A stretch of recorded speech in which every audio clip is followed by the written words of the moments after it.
cicaknya senawet. So hari ni ada orang nak datang rumah saya. Sebenarnya hari ni banyak. Kawan saya ada jemput saya dekat rumah kawan saya lah. Ada seorang dekat Bunuk Susu, seorang lagi dekat macam belah belakang lah, jalan belakang rumah saya.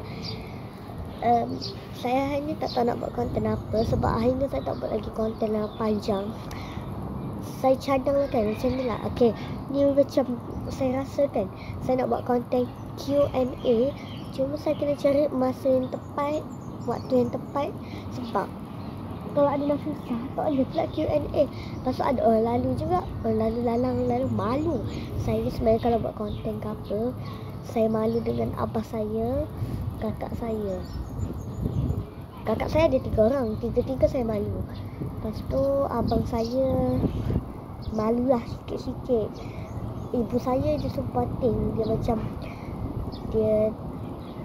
ni, tak tahu nak cakap macam ni. Sudah dah datang lah. Kini sebenarnya saya benci juga ni. Saya tengok nak buat konten, balik handphone lah ni. Dah kabur dah ni. Nampak lah ni. Nampak tak bekas dekat saya ni. Yang kabur-kabur ni kan. Nafsa, apa degil sangat? Pakai slipper dulu baca cakap. Ada semut gigit jenak ke? Ada pun. Dah lah semut. Nanti gigit Nafisah dia. Biar dia pakai slipper dia. Dah kadang-kadang kan. Tapi untuk korang saya akan Q&A lah kan. Okay, maaf lah sini lightening dekat. Saya rasa ni lightening konten saya paling bagus lah sikit. Sebab yelah saya tak mampu macam tak mampu nak beli kamera. Mic tu ada dekat abang saya. Mic sebenarnya dah ada, nak pinjam dulu. Macam tu lah. Nak cakap apa? Oh guys, mana merantau desa dia ke? Sekolah saya cakap kalau siapa menang merantau desa akan dihantarkan dekat Pantai Seri 7 kot, untuk merantau desa balik. Tak tahu tak saya pinjam nasi roda tu dekat sini. Ni rumah nama saya Afia Khairi. Dia cakap dah macam mana. Dia tanya saya macam mana nak buat konten dia tu ramai, like dia banyak, komen subscribe dia banyak. Saya tanyalah. Tak tahu. Saya memang tak tahu. Yang penting kita kena buat usaha. Walau ada orang ejek kita jangan mudah terasa hati. Kalau saya memang mudah terasa hati. Tapi saya macam sabar separuh daripada iman. Apa orang cakap tu?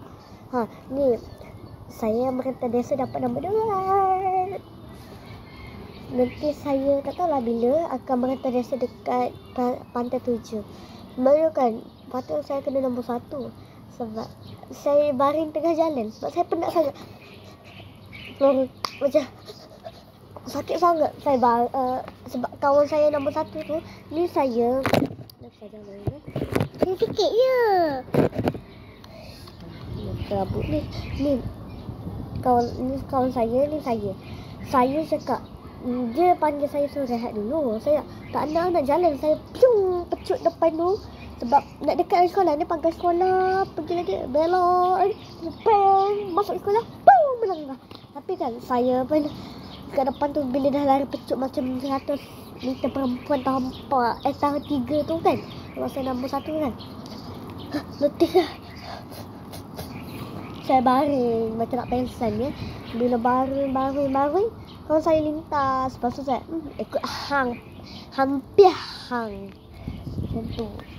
Lepas tu saya pun dapat nombor 2, dapat nombor 1. Korang jangan lupa wish birthday saya pada 29 April 2025. Selasa ni lah kan. Kalau sampai tengok konten saya sampai akhir video ni, memang dia fans saya yang terbaik. Baik. Aduh. Tak ni cantik tak? Ya Allah. Labu syirik.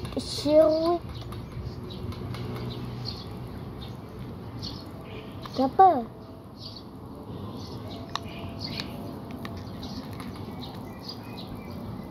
Saya nampak tak Tok cakap apa? Tak tahu. Oh, bye. Ibu saya dekat TikTok. Dia babai. Nak cakap apa? Apa? Ha? Tak. Kalau korang tengok video konten ni 29 April ni kita tengok siapa yang Tok aku buat tu. Tu. Nampak lah cu. Bye.